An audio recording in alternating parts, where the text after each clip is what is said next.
India have lost the opening test against Australia after recording their lowest score of 36 in Test history. Australia के खिलाफ पहले test की दूसरी पारी में टीम इंडिया सिर्फ 39 रनों पर ही सिमट गई है। परफॉर्म कर सकती है।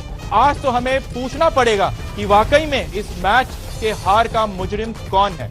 पॉजिटिव इंटेंट नहीं दिखी और फिर इस बैटिंग लाइनअप की शायद पहुंच ही इतनी है कि आपको डिसअपॉइंट कर कईयों को टेक्निकल मसले हैं, कईयों की बैटिंग ही कोप नहीं कर सकती है। क्वालिटी वार होता है, सिडनी को ड्रॉ पर छोड़ दिया जाता है, लेकिन अब बारी थी कंगारुओं के घमंड यानी काबा की। एक ऐसे मैदान की जहां कंगारू पिछले 32 सालों से अपराजित अजेय थे और तीसरे टेस्ट मैच के बाद अश्विन, बिहारी, जडेजा और जसप्रीत बाहर हो चुके थे। आधे से अधिक टीम इंडिया काबा टोटल प्लेयर्स की एक लंबी लिस्ट तैयार थी। कप्तान रहाणे के सामने एक के बाद एक कई चुनौतियां थी, लेकिन काबा अभी भी कंगारुओं का घमंड। अब तैयार थी कंगारुओं के घमंड यानी काबा के मैदान पर। दोनों टीमों के कप्तान अपने अलग अंदाज में थे। एक के जहन में काबा का घमंड था तो दूसरे के जहन में उस घमंड को तोड़ देने वाला एटीट्यूड। 32 सालों से अपराजित कंगारू कप्तान अपने घमंड के साथ मैदान पर उतरते हैं तो वही रहाणे अपने शालीन स्वभाव के साथ टॉस के लिए आते हैं। टॉस में एक बार सिक्का फिर से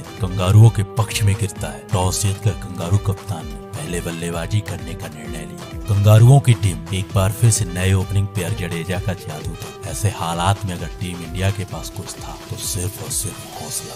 सीरीज के हर मैच की तरह कंगारुओं की ओपनिंग खराब रही। एक बार फिर से कंगारू ओपनर डेविड वार्नर 4 के स्कोर पर मोहम्मद सिराज का शिकार बन गए। सिराज ने अपने पहले ही ओवर में डेविड वार्नर को अपना शिकार बना लिया था। स्कोर में कुछ रनों का इजाफा होता है कि कंगारुओं के दूसरे ओपनर शार्दुल ठाकुर का शिकार बन चुके थे। अपने पहले ही ओवर की पहली गेंद में कंगारुओं के दूसरे ओपनर को पवेलियन का रास्ता दिखा चुके थे। एक गलती कंगारुओं को मैच में वापसी करा देता है। नवदीप सैनी के ओवर में कप्तान रहाणे से कैच छिटक जाता है और उसे एक गलती का फायदा लावुसेन ने जबरदस्त उठाया। 3 में से 2 प्लेयर अपना काम कर चुके थे, लेकिन अब बारी थी तीसरे प्लेयर टी नटराजन की। नटराजन ने पहले विड फिर लावुसेन को अपना शिकार बनाया।